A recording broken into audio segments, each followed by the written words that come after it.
and welcome to Attacking Third, presented by CarMax, the way car buying should be. I'm Sandra Herrera, alongside Jen Beattie and Jordan Angeli. We've got a packed show for you today as we go ahead and take an early look at Week 19 in NWSL.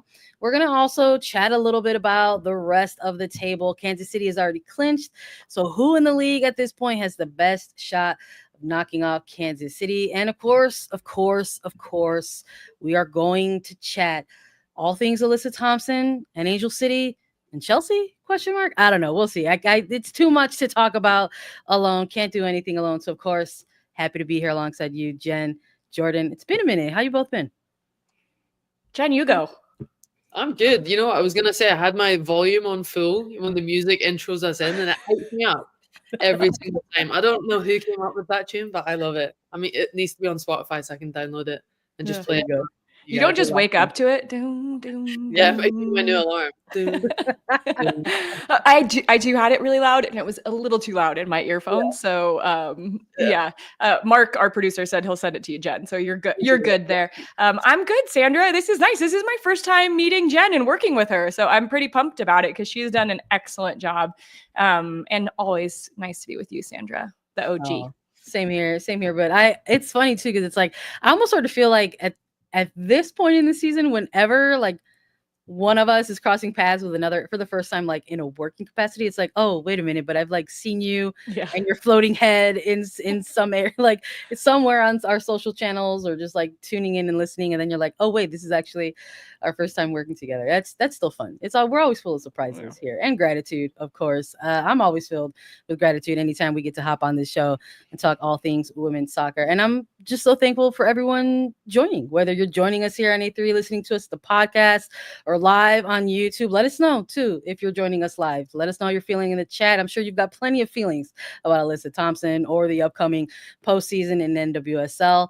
And while you're here, just want to say happy to announce that we are finalists in the People's Choice Podcast Awards. Thanks to you, the listeners, and we could actually still use your help. So if you voted for us in the last round, turns out you may be eligible to still vote once more. So check your email. Check your spam. If you've got something from People's Choice, go ahead and click on it and give us that final vote. We appreciate you all so much. Get us over that finish line. Talking about deadlines and finish lines, I think we should just hop right into it. There is a particular deadline coming up. The transfer deadline is coming up Thursday if you are looking at things across the pond. So here we are. Alyssa Thompson, is she on the move? Last week, rumors started to circulate that Women's Super League team Chelsea were looking into acquiring U.S. Women's National Team winger and Angel City forward Alyssa Thompson. Late on August 31st, Angel City updated their availability report for Monday's match against Bay FC, and everyone took note that Thompson was an excused absence. So that leads us to today.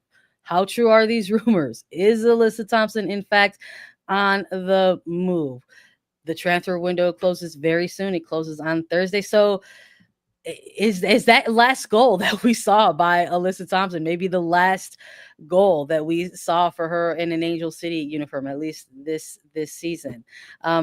There's been a lot of speculation, and I think coming out of that game in particular, I know for myself, or maybe for those of us who are like actively working in this space, there are things that you see and you're like, this feels like it's trending in a certain direction. And I think if you look at the timeline of things where you look back and say, okay, Chelsea making the formal approach and then now an excused absence, and you're kind of like, well, this could potentially be writing on the wall. And if maybe, just maybe, you are one of those folks who are just hanging and clinging on to the tiniest threads of hope that she will stay stateside, then you have a post-game conference in which the head coach is asked about things. And maybe let's sort of give that as additional context before we dive into this as well. Alexander Straus, of course, was asked about Alyssa Thompson and the situation going. And he said a lot of interesting things without saying too much. He essentially said that there's not much that he could say. He said that he could not comment, not that he would not comment, but the couple things that he said, he noted that the team is performing. He said, we have lost without Alyssa, which I don't know, to be honest. I cannot comment on that and how the situation is. We lost other 3 international players and we got better. this group, the way we work, how they can all grow together. I'm so proud of them today. And so then he goes on and sort of continues to say about like whether or not a player is here, they figure it out as a group when they have a shake up to them. And he kind of closed out saying that the players need to adapt to new things. And I'm just really, really proud of them and how they came together. And we became something bigger than just the 11, 12, 13, 14, 15 players. We became something bigger. And that's beautiful to see, to be honest. So here we are. Let's just start with initial reactions. Jordan, I'm going to go to you with this first. Your first reactions when you just started hearing some of the rumor, the formal approach, and then seeing the excuse action, and then the comments from Straus here. My first reaction when I saw the approach from Chelsea was strike while the iron's hot. Alyssa Thompson is top 5 wingers in the world right now. And Jen and I know this very well. Your career is a blip, right? It goes by so fast. And if there is an opportunity to go play for one of the most well-known clubs in the world, and you're a young 20-year-old who is at the peak of your form, you're interested in that. And it doesn't matter where you're from or what club you're playing at. You want to be able to get the most out of your career. And so I thought of Alyssa Thompson in her reaction at first. I didn't think of what this is going to do to NWSL because I don't think it will be good for the optics in NWSL. But her as a player with this opportunity, I thought, girl, go play, go get your money, go play against some of the best in the world. Not just within your Chelsea club, but getting an opportunity to play in Champions League. So that was my first reaction when I saw the injury report and the excused absence on Sunday night, because we as the media get a little preview to that. I thought, bye girl, like she gone. And then the comments, I think, just kind of, for me, confirmed that she is not going to be with the team anymore. But I think for her, this is one of, I think, the best strikers in the world. Chance creation, she's top 90% in players like her. So it's just, Jen, to me, it feels like a really smart move from Alyssa Thompson. Yeah, it's funny. I love everyone's perspective on this, because my initial thought, and I think it's because experienced in the WSL, was just like, Chelsea are doing what now? They're going for more depth? Are you kidding? Like 6 back-to-back WSL titles, won the treble last year, and they're just go-getters. They're right. Who's one of the best forwards in the world right now? We're going to go get her. So my initial reaction was like, Chelsea are just doing the absolute most to just be better year on year on year.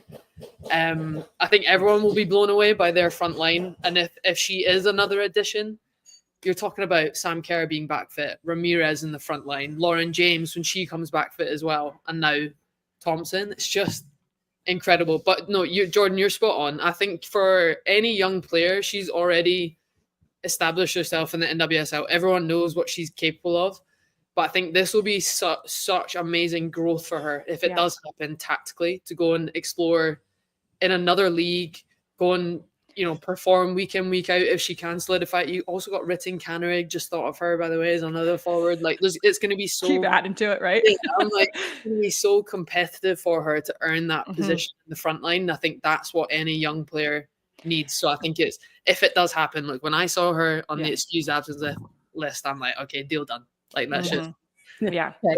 She'll be starting Friday night against Man City. Maybe, right?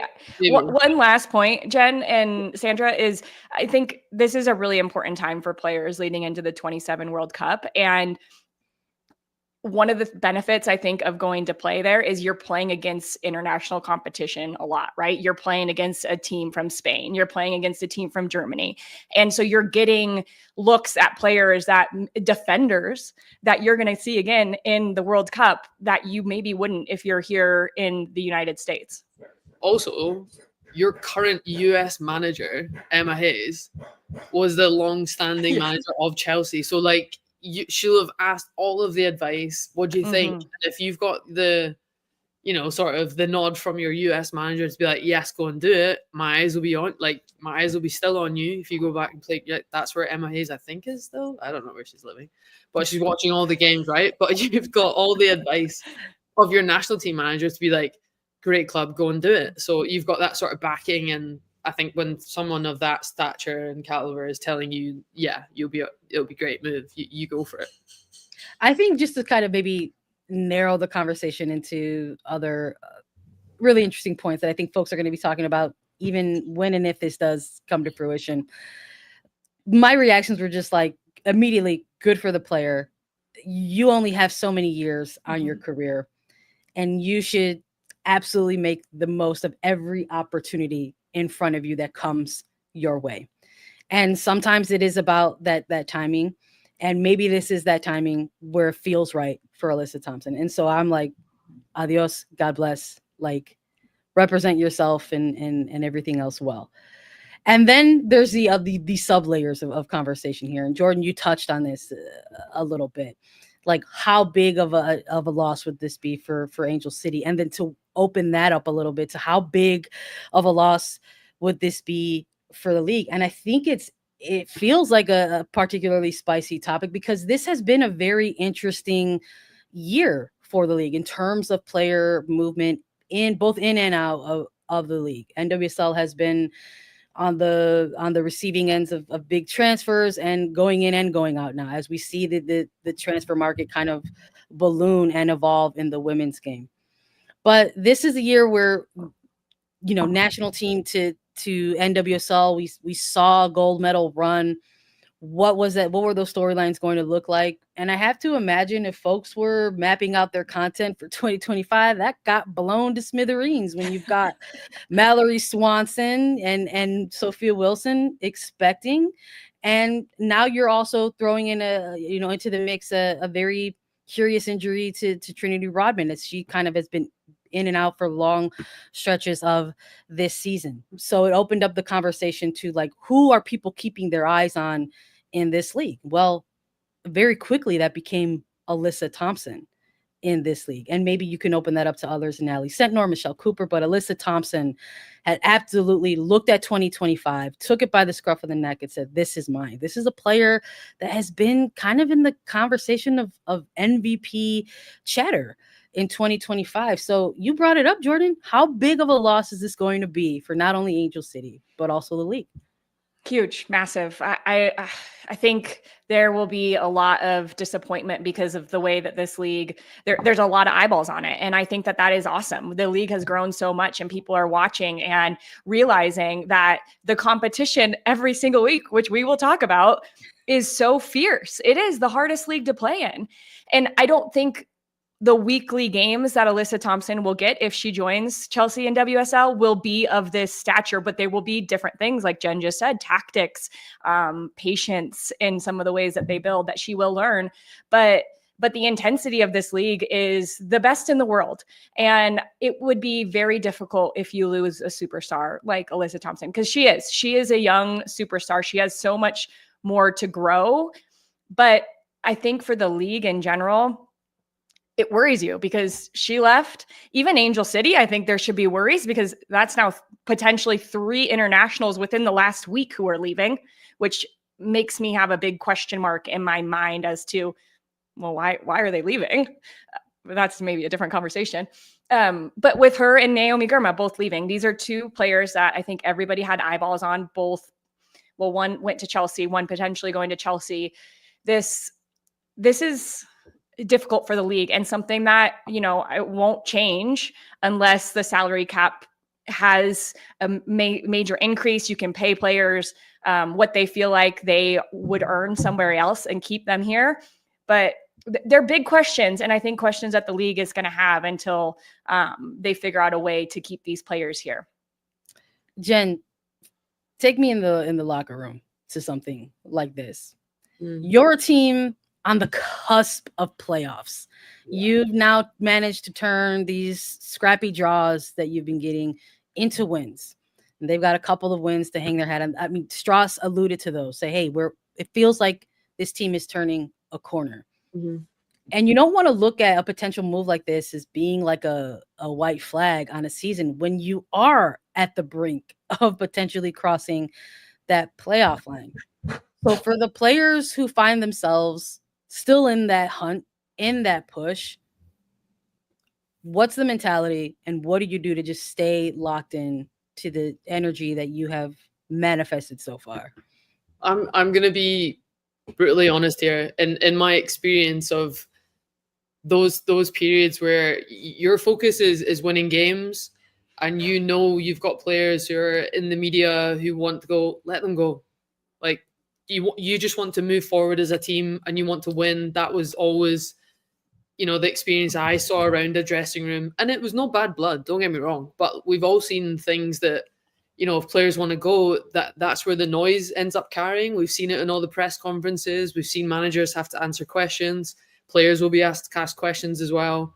You just want to focus, and you're spot on. The feeling of chasing a playoff spot, and they're just off 2 wins back to back now, Angel City. And for me, you're looking at, right, okay, it is one of our best players, but credit to them. If a top club comes into them, you want to go see them be successful, and you want the best for your mates and your teammates. The focus is now on us. How can we step up? It's about us now. We all need to go above and beyond for what our team needs, what the club needs, and look around the dressing room when you've got players like Ryland Tiernan stepping up, performing every week and scoring goals. Jon's daughter as well. I thought she was great against BFC last night. I thought she played really well. That simple ball in behind. So just have confidence in the players you have. And you say good luck. You want to watch them in the future. You wish them well. It's the best move. But internally, focus is on us. Focus is on us as a team getting a playoff spot. And for me, that's my experience and that mentality. And, especially in these transfer windows, it is a weird time. People are unhappy. They might want moves. And it happens. It's football. You just have to 1 foot forward and focus on the next training session, the next game. That's the way it is. It's football. I will just add too, if any team can do it, it's this Angel City team, because they have dealt with adversity this year. Really difficult things happening to them.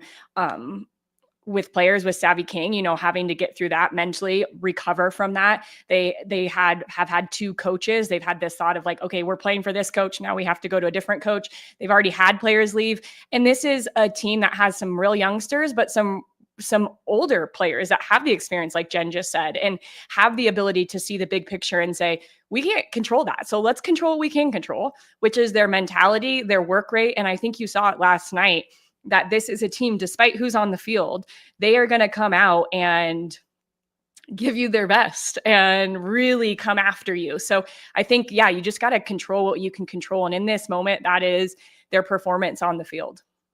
I got to say, it's so refreshing to hear that, Jen. And I teed you up on that, not just because I felt like you were going to give me that, because I didn't know, you could have said that this is, all butterflies and sunshine and everything's fine. But it's nice. It's refreshing to sort of hear you kind of speak so transparently about that, because I'm in agreement with that.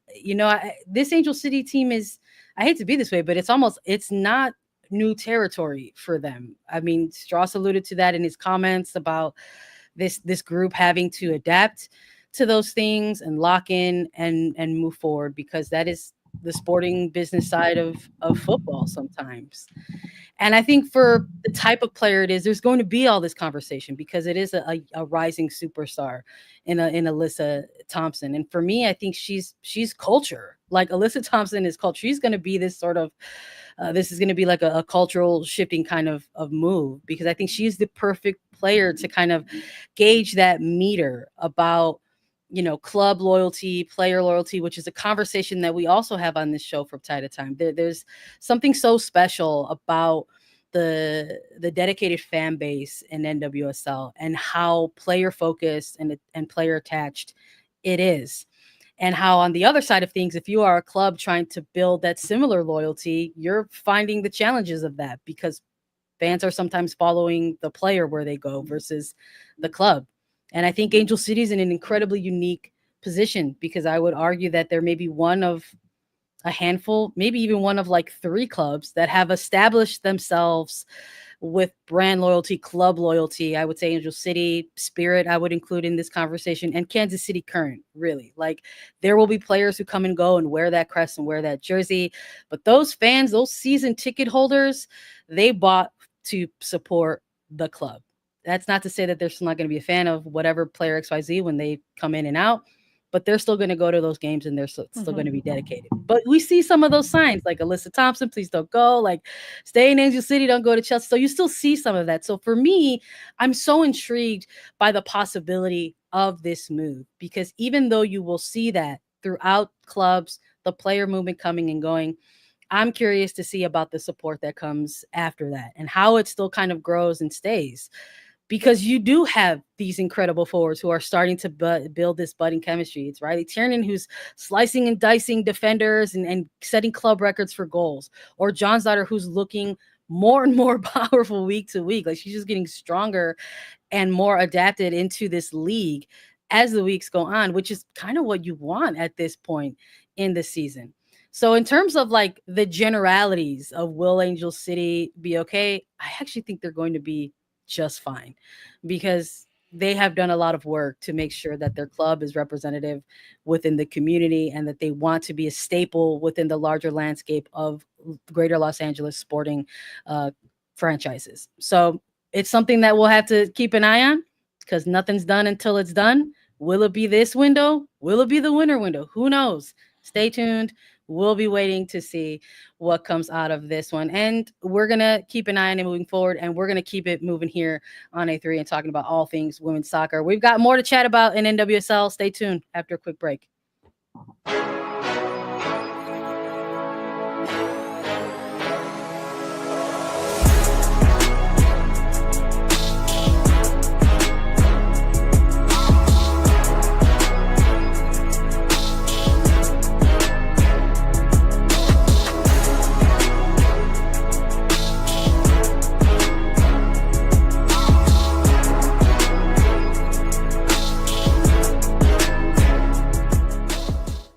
We're back. Welcome back to Attacking Third, presented by CarMax, the way car buying should be.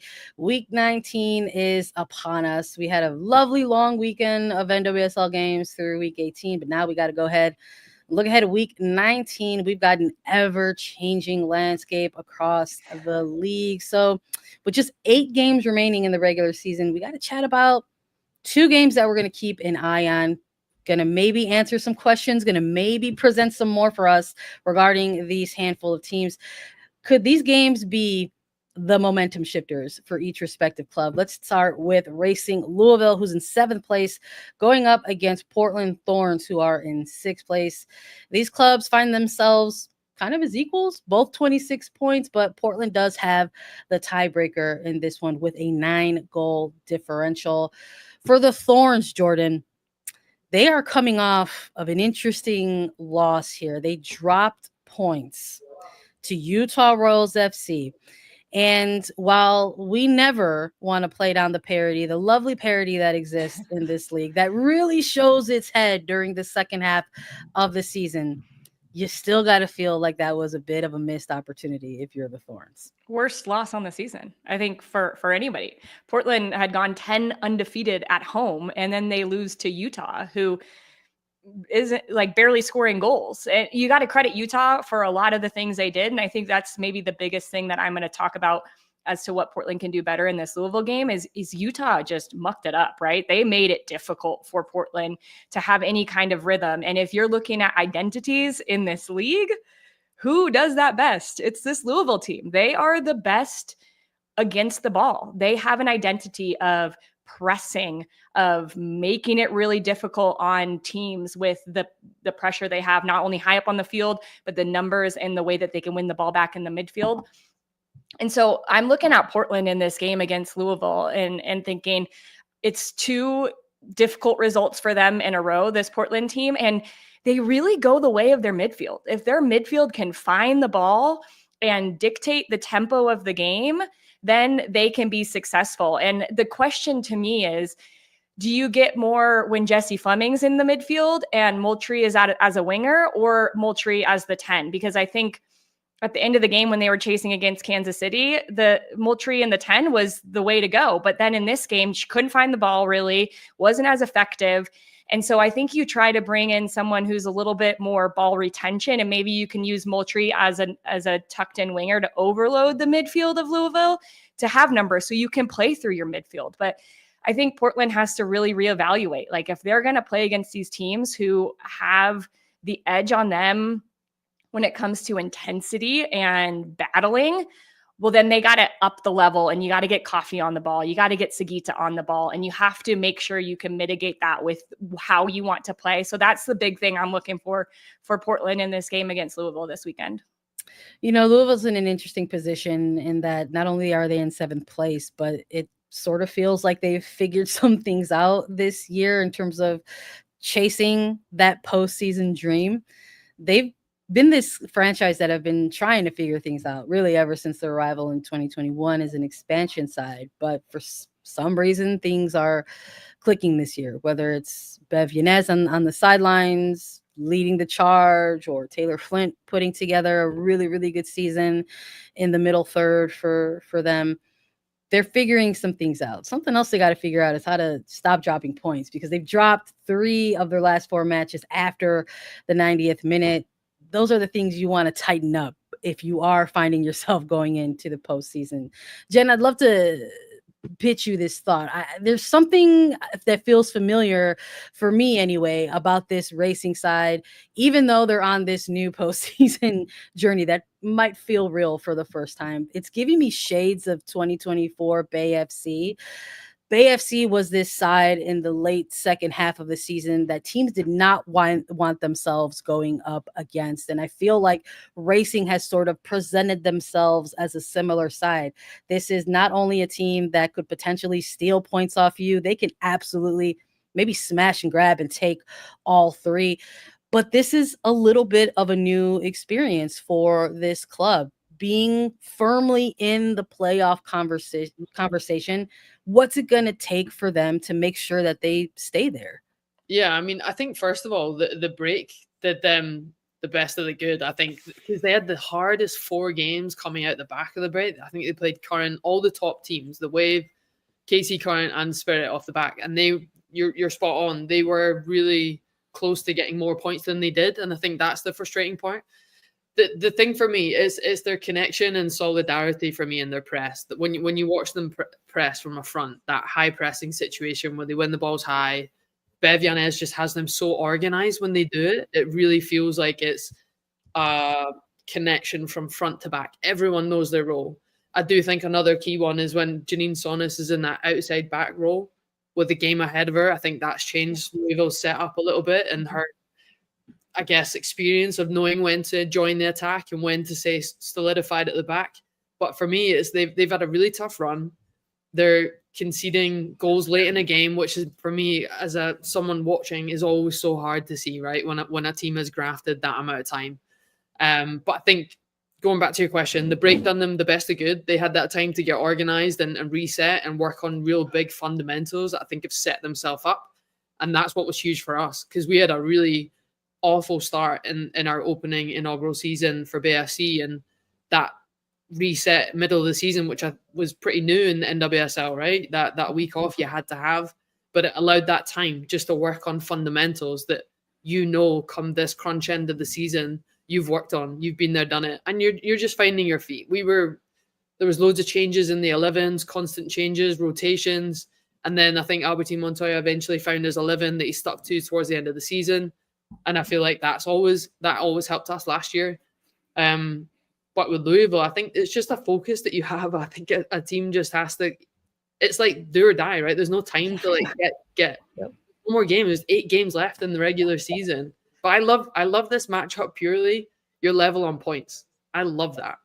Anytime you come near a team that's in and around you on the ladder, you're constantly, this is a must-win game, because it's like a 6-pointer, the cliche in football. Because you can either jump them or drop off. So I love these head-to-heads where you're close on the ladder. There's a lot weighing on it. You're running out of time to break away into that playoff spot and keep it. But for me, it's, again, mentality is absolutely everything. You're coming in towards a playoff spot. All right, you're alluding to it. I'm going to put you on the spot. Do you have a winner? Do you have a loser? Do you have a good old-fashioned draw on this one? Who you got? You know what? When Jordan was talking about the midfield, I love Portland's midfield, man. Like Coffee, Moultrie, Sugita, they're my 3. I would definitely have Moultrie in the 10. And I think the one time you don't want to play a team is when they just lost against someone they shouldn't have. So I'm still, regardless of everything I just said, guys, I'm still going for Portland. Alright. I think that was a little blip, shall I say? Okay. Losing at All right. home. I think they'll come back. How about strong. you, Jordan? You got a horse in this race? Oh, I do think, thanks to the chat, because they reminded me that there's no Taylor Flint in this game due to yellow card accumulation, which Huge. that really Big. That's huge. She leads the league in interceptions. She wins duels. She sets the tone from the back and also helps them play make from a much deeper position. So because of that, I was going to say draw, but because of that, because Louisville's been drawing, that's why they've been drawing late in games. Because of that, I think Portland is going to find an answer, and on the road, it's going to be a really difficult battle, but I feel like Portland, after back-to-back losses, which doesn't happen very often, that this team is just going to be really hungry for a big result. Okay, so we've got two for Thorns. I'm not gonna lie, these two being so close in the table, it's got the makings of a draw for me. And Racing loves to draw, so I'm gonna be like the boring, unexciting pick and go draw in this one. But shout out to the chat, because we ran a poll. They're going all in on Racing. 63% think that Racing Louisville is going to take this one. 27% going for Thorns and 8% for a draw. So we'll see who's also Racing loves that we win against them right here, but that might have been fuel for their fire. There you go. Like whatever we can do, we're also doing our part in this one. The other game that we're gonna keep an eye on over the course of week 19 is Washington Spirit going up against Seattle Reign. We've got second place Spirit going up against fifth place Seattle. They're separated by 5 points, and that might seem like a lot at this point in the season, but with 8 weeks remaining, anything can happen. Jen, Seattle, they're showing a little bit of that defensive prowess, I feel, in this second half of the season. Laura Harvey is showing that she's not intimidated and has enough confidence in her roster to make adjustments as she feels necessary. But wins are what you want to make sure that you are riding at the right time into that postseason. Is this the game that Seattle gets the 3 points? I don't know if this is the game that they get it, but the key was in the defense, like what you said, to concede 4 against Portland, 3 against Chicago. Their whole focus had to be on I'm a defender, center back. I still at present, I should say, was a defender. But like you always will be a defender, Jen. I appreciate you can't let it go. Even if I'm playing fives pickup, I'll still be at the back. No, the whole focus after that would be like, right, if we're still scoring goals but funneling that many, has been on keeping shutouts. I think the biggest thing for them was the tie against Wave. 0-0, a shutout. That's huge for them. Okay, they didn't come away with 3 points, but when you're coming up against Spirit, when watching them against Chicago, the threat that they posed, I think they should have got 3 points against Chicago for sure. Everything was coming through Trinity Rodman down that left-hand side. I think the first glimpse of her being like back to her best and the Rodman that we're used to seeing. So for Seattle, confidence-wise, to get a clean sheet against a very good Wave, who have been great all season. But I still think Spirit have the quality. They just need to convert. They created so many chances early on against Chicago, just didn't convert. But if you give Spirit that many chances, they will eventually. So I'm still going for Spirit on this one. But Seattle needs to take a lot of confidence going in with a tie, a shutout tie against Wave previously, because they need to be defensively on their best form. I feel like coming off of draws for either team, it sort of feels like this game could be a bounce back game for either team. Does it feel more like that for the Spirit for you, Jordan? Yeah, you guys, I'm just not convinced Seattle is going to generate enough chances. They've consistently been lower than 1 XG in their games, and it's just not good enough to be a team that pulls away wins in this league. So you're maybe hoping you win 1-0 against a Spirit team who has, this is a little teaser. I'm going to talk about them in just a couple seconds.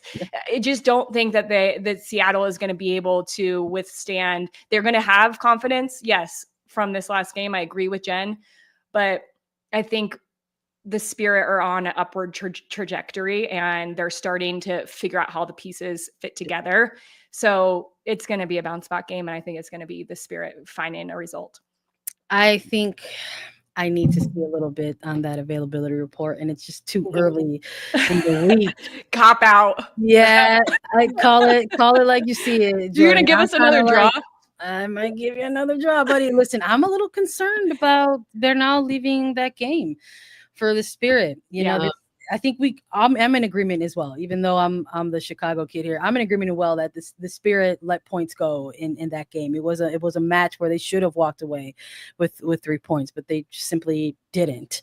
And to lose Bernal in a game like that, and then not knowing what that type of injury is, you know, if it's just soreness from cleats on top of a foot or God forbid something else, I think it would be a huge loss if she's out for a significant amount of time. This is a player that plays across lines for them. She's become that go-to versatile, multi-tool kind of player.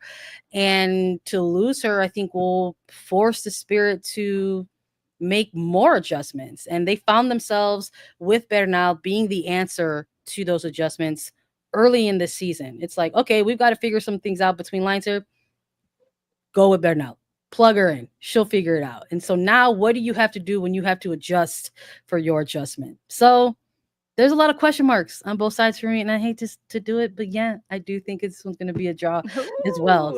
So tune in to see if I was correct. I got 2 for 2 on the draws. So we'll see. We did poll the audience, so I want to make sure that we get their take on this as well. But really quickly, Jordan, you got a winner, loser, or draw on this one? Are you going Spirit? Yeah, Spirit win. Okay, and then Jen, you were also Spirit. And I'm the draw. So I mean, we're gonna have to figure it out and see if it's going to be the combo breaker in the audience, because they combo break for the last one. They said racing. So we're gonna come back after a quick break, let them vote on that, tap back in, and tune in to find out the results.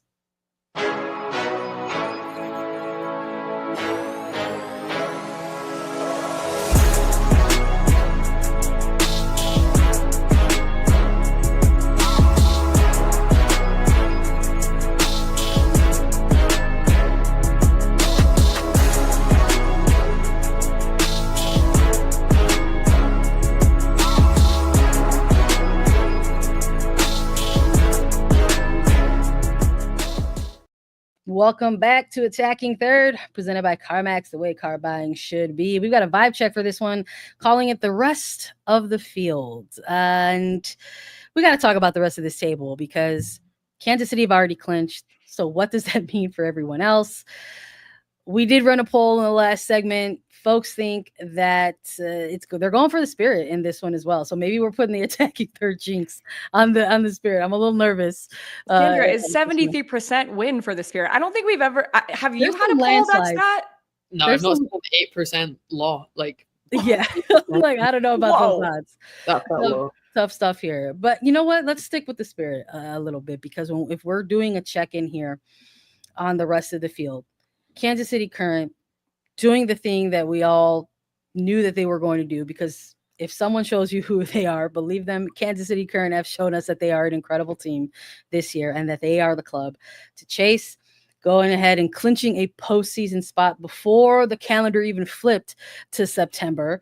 It's an incredible feat. But what does that mean for the remaining contending teams? Who's going to be the team that can perhaps give Kansas City a shakeup in the postseason? And I think if you just look at the table, you look immediately at second place, and that happens to be the Spirit.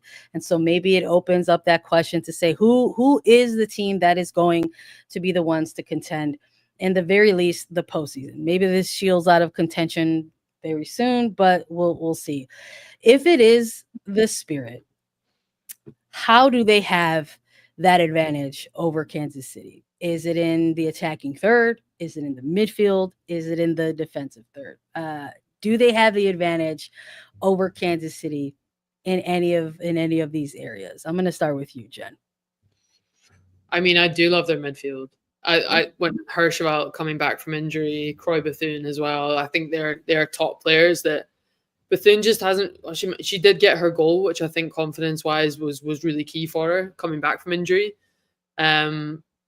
Hirschfeld for me. I was a big fan of her last season. Her energy, her work rate, her ability to read the game, break down play. I think when I'm looking at the current KC current team conceding 10 goals all season, you have to be the absolute best in your final third. So I'm highlighting the midfield purely for that reason, to add to it, because they need support. They need more numbers forward. Can't rely on just Rodman on your wings. They didn't capitalize enough centrally. More numbers in the box, I think, is going to be key for them if they do get a matchup against AC Current. Is it Spirit for you who are the main contenders against for Kansas City, Jordan, or are you looking at another team? If it is the Spirit, do you think they have a different advantage over Kansas City, whether it's in that front line or the back line? Yeah, I looked at this question differently. I actually picked a different team for each line of the field. Yeah, but I chose the Washington Spirit because in the attacking third, they have Rodman, Bethune, Lacey Santos, Kouassi, Gift Monday, and Cantore, who has had a great adaptation to this league. So I think, is it all clicking right now? No, because Santos had been injured, Bethune had been injured, Cantore had been injured, Rodman had been injured, and now they're trying to figure out how all those pieces come together. But they have not just a good first line of attack, but off the bench, they're going to have players that can make a difference, like Kouassi did a couple of games ago when she comes in and scores a late goal. I wouldn't say that they are better than Kansas City's attack, because nobody is right now, but they are second to it. And I think the trajectory in which Washington is going, they are going to continue to find rhythm. They're going to find connection. They're going to find those differences between what we saw that last weekend of the chance creation and putting it in the back of the net. So I said attacking third, but I like what Jen said in the midfield too, because it does add a different layer. Sorry, on you go, Sandra. On you go. No, I was gonna say, I guess I'll go like defensive line. I'm impressed with the Spirit and what they've done defensively as well. I don't think it's unfair or foolish to say that like the Spirit can compete in all three areas in every positional line when it comes to maybe playing the comparison game to Kansas City Current. I think there's not a whole ton, I think, that really separates them too much from Kansas City in regards to defensive things. I'm like, yes, you've got Kansas City who are leading things with clean sheets, for Lorraine. I think they're at 8 or 9 at this point, which is incredible. But when you look at other areas where they kind of maybe outmatch Kansas City, in terms of clearances by a team, you've got Kansas City with 399 and you've got Washington Spirit with 512. So they're putting in work on that pack line. Like other teams might be getting into that final third for the Spirit, but you might not be getting things in the back of the net. They're going to be clearing those balls out to make sure that you aren't getting, too active inside of that box. Even with like the crosses that they're facing, 23 for the Spirit, to 15 for Kansas City. Shot blocks. We've seen Tara McKeown doing this all season long. 64 shot blocks on this back line for Washington Spirit compared to 50 by Kansas City Current. So I also think they are equally competitive to match Kansas City on the back line as well. I do wonder, though, to your point, Jordan, about maybe just going with a team who can match positionally with Kansas City. I do wonder for myself if we ask this question or have this segment, maybe even just like exactly at the halfway point of the season, like maybe I think San Diego Wave is the team that challenges Kansas City Current in that front line. But I don't necessarily feel that way right now going into week 19. Is there anyone else that could challenge them in the attacking line in this league?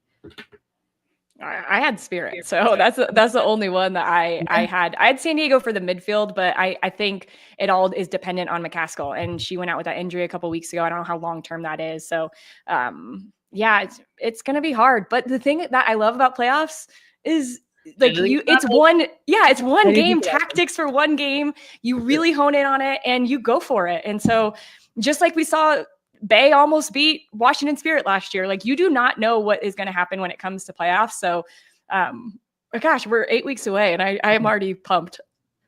I'm going to say if it's not Spirit, then maybe Seattle. I think maybe some of that experience. I think maybe Seattle. Let's be wild. Let's be bold. Is there Okay, anyone else I that's like it. not Spirit? Is there anyone else that's not Spirit that you think might make a run in the playoffs?